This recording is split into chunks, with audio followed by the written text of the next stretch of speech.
So നമുക്ക് ആദ്യം ഈ ക്വസ്റ്റ്യൻ ഒന്ന് വായിച്ചു നോക്കാം. The writer suggest that sleep deprivation and malnutrition in hospital are often ignored because. Okay, so sleep ഡെപ്രിവേഷനും മാൽന്യൂട്രീഷനും ഒക്കെ ഹോസ്പിറ്റലിൽ പലപ്പോഴും ഇഗ്നോർഡ് ആയി പോകുന്നു. കാരണം എന്താണ്?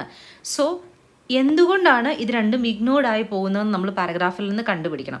സോ എങ്ങനെയാണ് കോസ് ആൻഡ് എഫക്റ്റ് ക്വസ്റ്റ്യൻസിൽ ഇപ്പോൾ ഒരു കാര്യത്തിൻ്റെ കാരണം എന്തുകൊണ്ട് അത് സംഭവിച്ചു എന്നൊക്കെ എങ്ങനെ പാരഗ്രാഫിൽ പറയും, അല്ലെങ്കിൽ ഒരു കാര്യത്തിൻ്റെ എഫക്റ്റ് എങ്ങനെയാണ്, അതിൻ്റെ ഇമ്പാക്റ്റ് എന്ന് എങ്ങനെ മനസ്സിലാക്കിയെടുക്കാം, ഇതൊക്കെ അറിഞ്ഞാലേ പാരഗ്രാഫൊക്കെ വായിക്കാനായിട്ട് ഒത്തിരി ബുദ്ധിമുട്ടുള്ളവർക്കൊക്കെ ഇവിടെയാണ് നമ്മുടെ ആൻസർ, ഈ കണക്ടർ വെച്ചിട്ട് ഇവിടെയാണ് നമ്മുടെ ആൻസർ വരുന്നതെന്ന് മനസ്സിലാക്കിയെടുക്കാൻ പറ്റുള്ളൂ.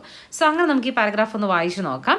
സോ ഫസ്റ്റ് സെൻറ്റൻസിൽ കൊടുത്തിരിക്കുന്നത് the field of patient safety in hospital has focused on acute adverse events. അതായത് പേഷ്യൻറ്റ് സേഫ്റ്റിയുടെ ഫീൽഡ് ഹോസ്പിറ്റലിൽ ഫോക്കസ് ചെയ്തത് എന്താണ്? അക്യൂട്ട് അഡ്വേഴ്സ് ഇവൻറ്റ്സിലാണ് ഫോക്കസ് ചെയ്തത്. While regular stressors such as sleep deprivation and malnutrition are unlikely to be detected.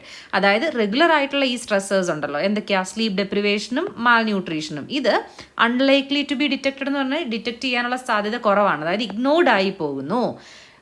As preventable adverse events in chart based studies. Okay, so ഇത് detected അല്ലാതായി പോകുന്നു, അതായത് detect ചെയ്യാൻ പറ്റാതെ ആവുന്നു, ഇഗ്നോർഡ് ആയി പോകുന്നു എന്നാണ് ഫസ്റ്റ് സെൻറ്റൻസിൽ കൊടുത്തിരിക്കുന്നത്. ഇനി നമുക്ക് വേണ്ടത് ഇത് ഇഗ്നോർഡ് ആവുന്നതിൻ്റെ കാരണമാണ്. Okay, in comparison with other patient safety events such as catheter infection.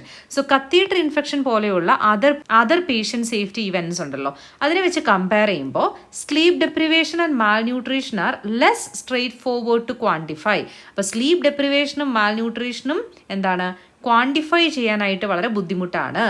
As they are dynamic എന്ന് പറഞ്ഞാൽ ചേഞ്ചിങ് ആണെന്നാണ്. സോ ആസ് എന്നൊരു വാക്ക് ബിക്കോസിനെ കാണിക്കാനായിട്ടാണ് യൂസ് ചെയ്യുന്നത്, കാരണം അല്ലേ? സോ ബിക്കോസിൻ്റെ സിനോണിമാണ്. സോ ഡൈനാമിക് ആണ്, ചേഞ്ചിങ് ആണ്, ആൻഡ് ഇതിൻ്റെ സിവിയാരിറ്റി വളരെ വേരിയിങ് ആണ്. സിവിയാരിറ്റി എപ്പോഴും മാറിക്കൊണ്ടിരിക്കും. സോ ഇതൊക്കെ എന്താണ്?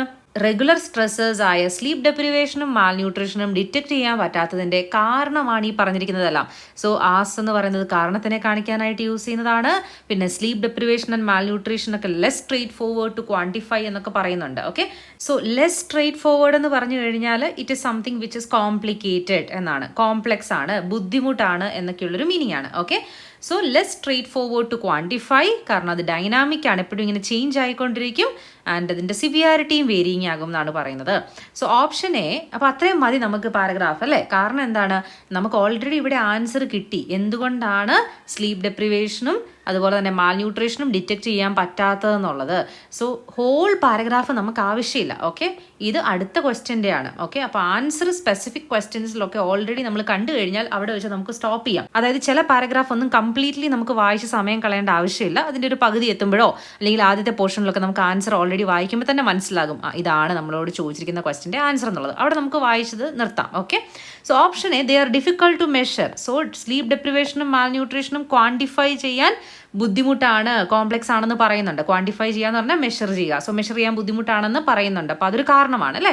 Little research has been done into them. So ഇതിൻ്റെ രണ്ടിൻ്റെയും റിസർച്ച് ചെയ്തത് വളരെ കുറവാണെന്ന് എവിടെയും നമ്മൾ വായിച്ചിട്ടില്ല. Okay, they mainly affect less vulnerable patients. So ഇത് അഫക്റ്റ് ചെയ്യുന്നത് വളരെ വൾണറബിൾ ആയിട്ട് ഉള്ള പേഷ്യൻസിനെ, ലെസ് വൾണറബിൾ ആയിട്ടുള്ള പേഷ്യൻസിനെ എന്നാണ്.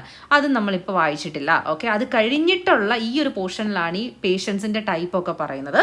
സോ അത് നമ്മൾ വായിച്ചിട്ടില്ല, അത് നമുക്ക് ആവശ്യമില്ല. Okay, their consequences are mild. So ഇതിൻ്റെ കോൺസിക്വൻസസ് വളരെ മൈൽഡ് ആണ്. സോ കോൺസിക്വൻസ് ഒക്കെ ഇതിന് ശേഷം ഇവിടെ ഈ അതിൻ്റെ താഴോട്ട് പറയുന്നുണ്ട്.